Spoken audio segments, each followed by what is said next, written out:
आऊज़ु बिल्लाहि मिनश शैतानिर रजीम बिस्मिल्लाहिर्रहमानिर्रहीम। अस्सलामु अलैकुम मेरे प्यारे भाइयों और बहनों, आज मैं इस वीडियो में आप लोगों को जुल्म से और दुश्मन से महफूज रहने के लिए, अगर आपका कोई भारी दुश्मन है जिससे आपको डर लगता है, तो आप ये नक्श इस्तेमाल कीजिए।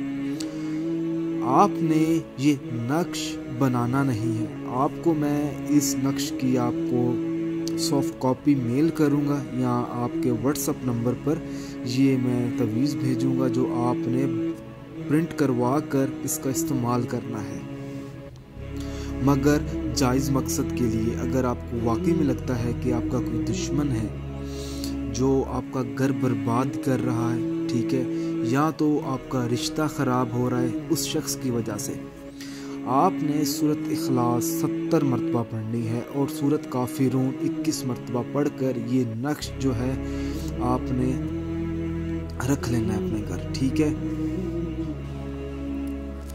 एक कॉपी आपने बनाकर अपने किसी महफूज जगह पर रख लेनी है जहाँ पर किसी की नज़र ना पड़े, और इसकी दूसरी कॉपी आपने करवा कर किसी बड़े बर्तन में आपने ये तवीज़ डाल देना है, उसमें पानी डालकर परिंदों को, ठीक है, वो पानी पिलाएं, सिर्फ परिंदों को।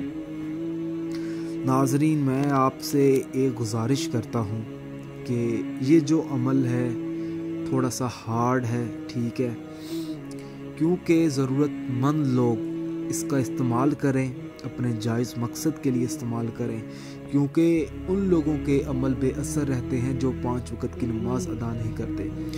मेरे प्यारे भाइयों, इस तवीज़ का इस्तेमाल करने से ये नहीं है कि आपका जो दुश्मन है वो फुली बर्बाद हो जाएगा, नहीं नाजरीन, वो आपको महफूज रखेगा। ये तवीज़ जो है आपको कोई नुकसान नहीं पहुँचेगा उस बंदे से। अगर आपका घर ख़राब हो रहा है तो आपका घर ख़राब होने से बच जाएगा, अगर आपका रिश्ता ख़राब हो रहा है तो वो रिश्ता भी बच जाएगा, ठीक है। आप ये तवीज़ जो है इस्तेमाल कीजिए। अगर इस वीडियो के मुताल्लिक अगर आपका कोई भी सवाल है तो आप हम इस वीडियो के नीचे कमेंट कर सकते हैं। जज़ाकल्लाह।